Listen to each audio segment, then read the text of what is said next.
this. And this, believe it or not, is Horror Happy Hour.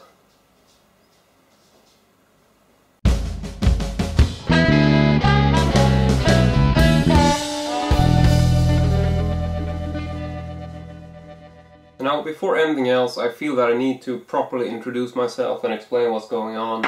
My name is Oscar, but I'm more commonly known as Discjunkie, and I got my own channel, which I can link below in case you're curious. Please don't turn off the tube thingy, because this is not a hostile takeover of Horror Happy Hour. I'm not replacing Chris and Dave in any way. I'm simply coming in because, you know, we had some Skype chats, and they asked me if I would be interested in doing a guest review on their channel, video format, totally Hollywood style, and I figured, what the hell? And so for today, just this once, I'm jumping in to do a guest review on this channel, and I picked out a movie that I absolutely loved, even though it's not like a hardcore, straight-through horror movie. I think it's something that horror fans will really enjoy, because it's definitely not just a thriller or an action movie, it's a very bizarre blend. And the movie I'm talking about, which I'll be reviewing today, is Kevin Smith's Red State. Red State.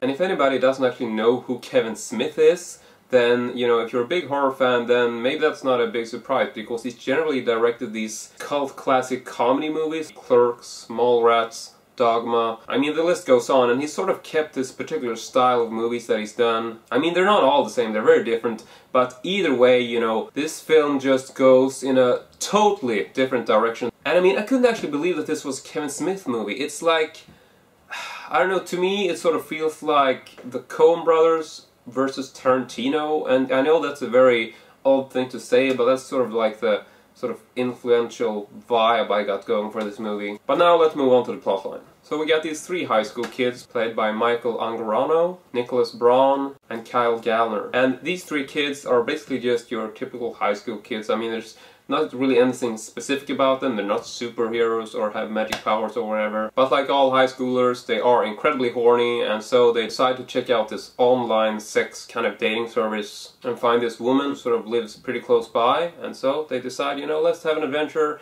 go there, have sex with this chick, you know, just three us guys, nobody should know about it. But just having these three guys having sex with a girl, you know, that wouldn't be too much of a movie, or at least not the kind of movie that I would be reviewing on this channel. So thankfully, you know, this story suddenly starts going in a completely different direction than what these three guys were expecting. And so now we suddenly follow just one of these guys, and it appears that he's been trapped inside some kind of animal cage, and there's like, you know, this sort of sheet over it, so I can't really see, but you can sort of hear like some kind of sermon going on, and slowly, you know, it sort of sounds like he's in church or whatever. And you can hear this sort of reverent kind of guy preaching and talking about God and sin and whatnot. And this reverend character is played by an actor called Michael Parks, and I remember him quite fondly from the Kill Bill movies, in case you're wondering who that guy is. And I mean, this guy is so fucking perfect for this role. I mean, he's just really creepy the way he delivers his performance, and you know, I really think that he just becomes the character in this one, and he's just, I don't know, it's just an awesome choice for the role. I just can't praise him enough. So now we quickly realize that these three boys are actually being held captive by this weird, crazy, fucking Old Testament kind of church. And then it suddenly becomes very clear that these three kids are about to get executed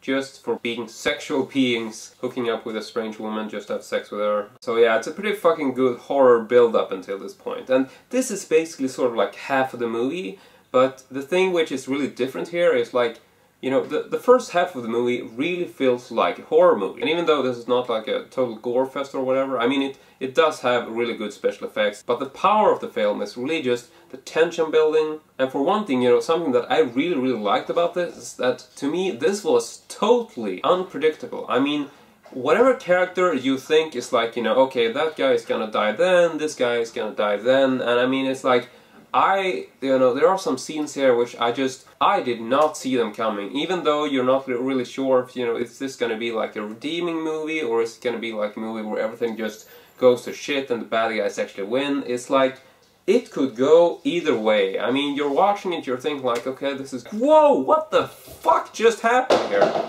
And I'm really sorry about the noise in the background, by the way. I know Chris and Dave sort of have cranes going by all the time, and I'm sort of supplementing that by having a crazed dog running around with a bone in the background. So yeah, I hope you think that's pretty sufficient. And to make things more interesting, we obviously have a local police, played by Stephen Root, who played Milton in Office Space. That's sort of why I, recognize that guy. And after a while, this police gets in touch with the FBI, and we're introduced to this FBI agent, played by John Goodman.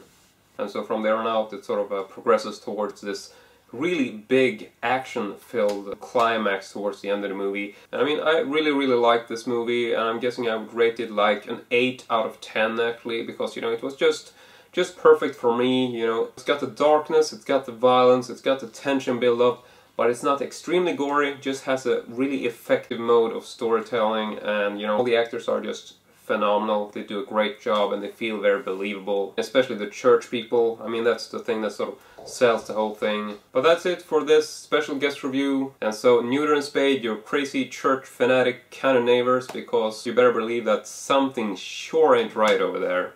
Now, let's bring up some screenshots.